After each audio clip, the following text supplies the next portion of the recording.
Cześć, witajcie, z tej strony Robert. Chciałbym powiedzieć, że dzisiaj jest środa, ale jest piątek, więc te newsy nam się przesunęły. A to w związku z premierą telefonów Realme, która pojawiła się też na kanale.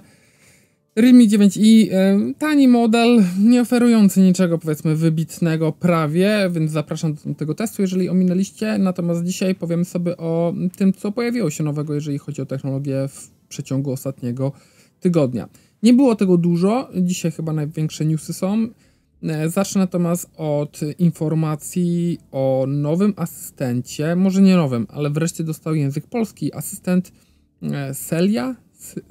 Celia od Huawei'a.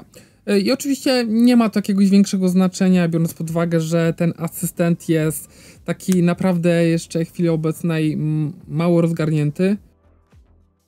Która jest godzina?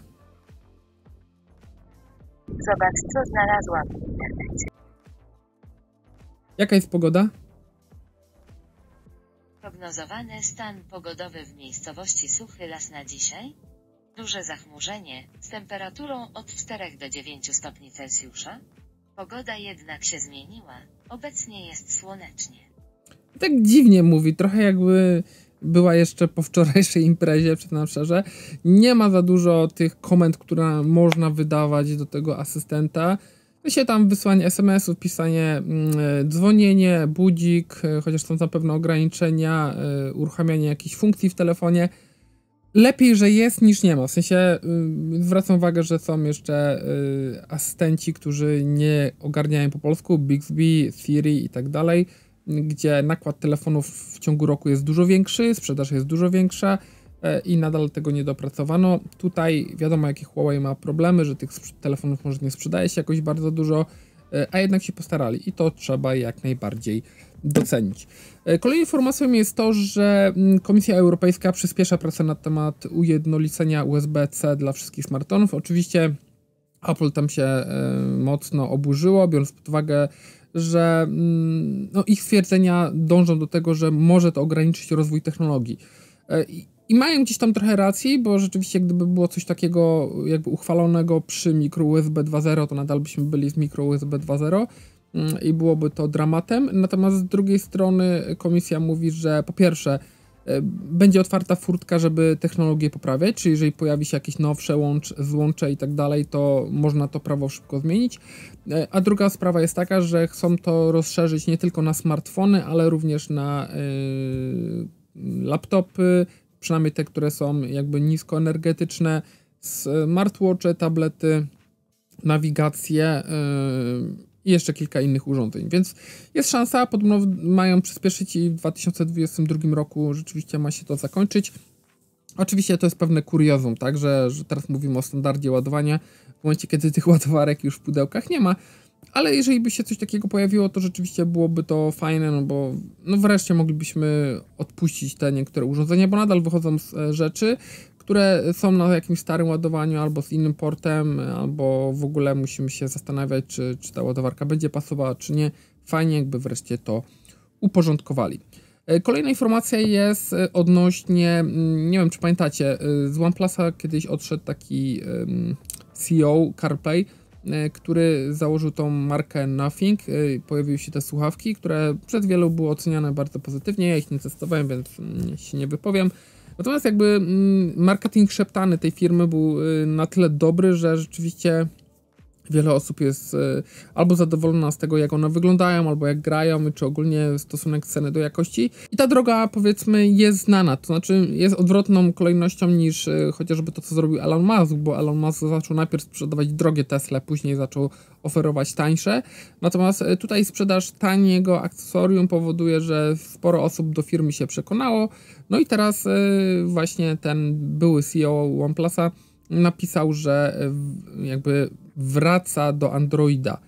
Android jako konto mu na Twitterze odpisało, że super i Snapdragon też się tam włączył, że są wszyscy razem, więc można oczekiwać nowego smartfona, który jeżeli będzie miał tą samą linię taką powiedzmy designerską, że będzie jakiś półprzezroczysty, że będzie taki wizjonerski, że będzie dobrze wyceniony i będzie działał naprawdę bardzo dobrze, to może się okazać, że po prostu będziemy mieli jakby takiego nowego OnePlusa, bo wiadomo, że teraz OnePlus razem z Oppo, jak się połączyli, to dużo rzeczy się pozmieniało, czy na dobre, czy nie, to musicie ocenić sami. I to w kontekście kolejnej wiadomości, czyli Norda C2, który został zapowiedziany. Telefonu, którego tak nie do końca rozumiem, bo oczywiście zmieni się z tyłu i wygląda trochę bardziej jak Oppo teraz, w sensie z tą taką bardziej prostokątną czy kwadratową wyspą, przynajmniej to jedno takie zacięcie, ale generalnie nie zmieniły się aparaty, nie zmienił się ekran, nie zmieniło się to, że telefon startuje na Androidzie 11, pomimo tego, że jesteśmy po premierze już 12. No i kolejna rzecz jest taka, że mam już przeładowanie, ok, fajnie, natomiast pewno telefon będzie droższy, więc tylko dla szybszego ładowania pewno nie warto zmieniać, jeżeli macie ten obecny. I druga taka większa zmiana to Dimensity 900 zamiast Snapa, którego mieliśmy wcześniej, czyli 750G. Różnica też pewno jakaś tam marginalna, więc taki upgrade tyle po to, żeby zrobić, żeby po prostu chyba się coś nowego pojawiło, nie będzie to nic, co powiedzmy jakoś mocno wpłynie powiedzmy na nasz rynek, szczególnie rynek smartfonów. Kolejna informacja, która dotyczy zegarków od Apple.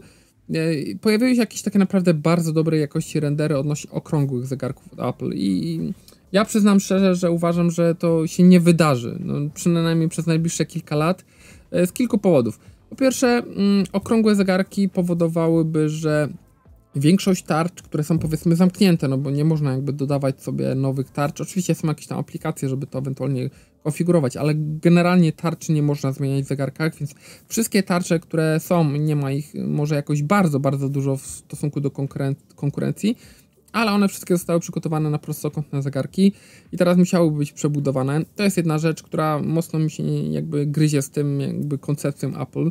Druga rzecz to jest taka, że musiałoby się zmienić paski, coś co w przypadku Apple raczej się nie wydarzy, a jeżeli już, no to pewno będzie chyba to jakoś lepiej zrobione albo powód będzie po prostu inny, no bo przy okrągłym zegarku mogą te paski, właściwie no szansa, że te paski, które są takie dość szerokie powiedzmy przy montażu i biorąc pod uwagę, że one pasują do wszystkich poprzednich generacji, no by tutaj nie pasowały albo by źle wyglądały, raczej by nie pasowały ze względu na to takie szerokie mocowanie.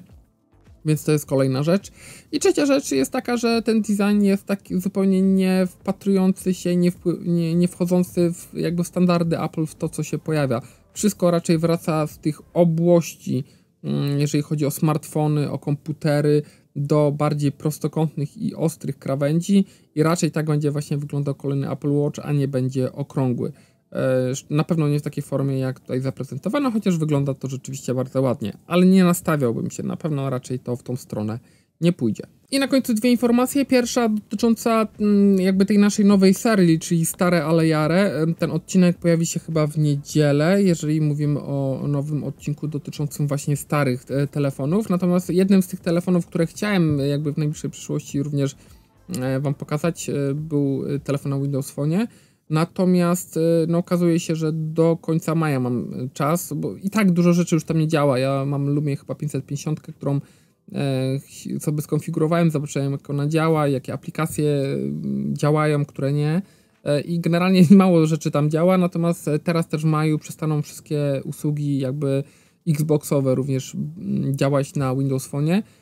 Więc do maja mam czas, żeby po prostu się ogarnąć i pokazać wam ten odcinek, natomiast to jest już jakby taka ostateczny cios na uśmiercenie tej platformy. Szkoda, bardzo szkoda, bo ja teraz jak sobie jakby przywróciłem i przypomniałem jak to wyglądało, ile rzeczy tam fajnie było zrobionych w tym telefonie, jak one fajnie też wyglądały, nawet te powiedzmy takie bardzo tanie, to bardzo, bardzo żałuję. No szkoda, że im to nie wyszło, że tego jakoś nie zintegrowali, że te aplikacje chociażby nie były zasysane z Androida, bo to by przedłużyło życie tej platformie, a im więcej takich platform, tym lepiej dla nas, no bo oczywiście mamy większy wybór. I na końcu taki najświeższy zupełnie news dotyczący Motorola. Motorola, która oczywiście teraz sypie jak z rękawa nowymi telefonami. Mam nadzieję, że też u mnie się coś pojawi, jeżeli chodzi o testy. Natomiast jest zapowiedziana jakaś wyciekła Motorola Frontier, która ma w 2022 roku się pojawić. Telefon, który jest bardzo estetyczny, wygląda bardzo ładnie. Bym powiedział, że to jest taki trochę nawet powiew świeżości, że wygląda to inaczej, przynajmniej na renderach. Niestety wyspa bardzo mocno wystaje i to będzie pewno problem. Natomiast jak się doczytamy, na tej wyspie jest napisane 194 megapiksele z ogromną matrycą. Może być pierwszy telefon, który będzie oferował tyle megapikseli, jeżeli chodzi o główny aparat. Oczywiście to nie musi oznaczać, że te zdjęcia będą nie wiadomo jakie fantastyczne, natomiast reszta specyfikacji też zapowiada się bardzo, bardzo solidnie, jeżeli chodzi o pozostałe aparaty czy procesor. I sporo osób też widziałem tam w komentarzach pod tymi grafikami jest, że Motorola pierwszy raz chyba od niepamiętnych czasów, albo w ogóle od zarania dziejów, wypuszcza tak zwanego superflagowca, czyli urządzenie, które jest jakby powyżej takiej standardowej konfiguracji flagowcowej. I oczywiście mówimy tu o wszystkich modelach Ultra, które się w to wpisują, czy też o ROG-Phone'ie, który też ma specyfikację dużo lepszą niż większość innych urządzeń. No, zaczyna się robić ciekawie. Fajnie, że Motorola wchodzi na ten rynek, że w ogóle coraz więcej pojawia się też telefonów, które mają bardzo dobrą specyfikację, a nie, że są jakimiś tam telefonami takie po prostu zapchaj dziury. Ja się cieszę, bo jeżeli Motorola by jeszcze się uporała z tymi aktualizacjami, że one rzeczywiście te telefony byłyby lepiej aktualizowane, to taka namiastka czystego Androida z małą ilością jakichś zbędnych pierdół, plus dobra specyfikacja, dobry aparat, bo aplikacja aparatu sama w sobie moim zdaniem jest całkiem niezła, wymaga tam pewnych usprawnień, to może rzeczywiście rosnąć nam kolejna gałąź takich telefonów, które mogą być z biegiem czasu coraz bardziej interesujące. Zobaczymy, ja trzymam kciuki, telefon zapowiada się bardzo fajnie, no i mam nadzieję, że go już niebawem zobaczymy. Jeżeli widzieliście jakieś inne, bardziej interesujące newsy w tym tygodniu, to oczywiście dajcie znać w komentarzach. Jeżeli macie coś do dodania odnośnie tych, które się tutaj pojawiły, to również zapraszam do subskrypcji, oglądnięcia innych filmów, jeżeli nie widzieliście. No i widzimy się pewno jutro w Q&A, a jeżeli mówimy o niedzieli, no to będzie ten odcinek Stara ale Jare. Trzymajcie się, no i pozdrawiam, cześć!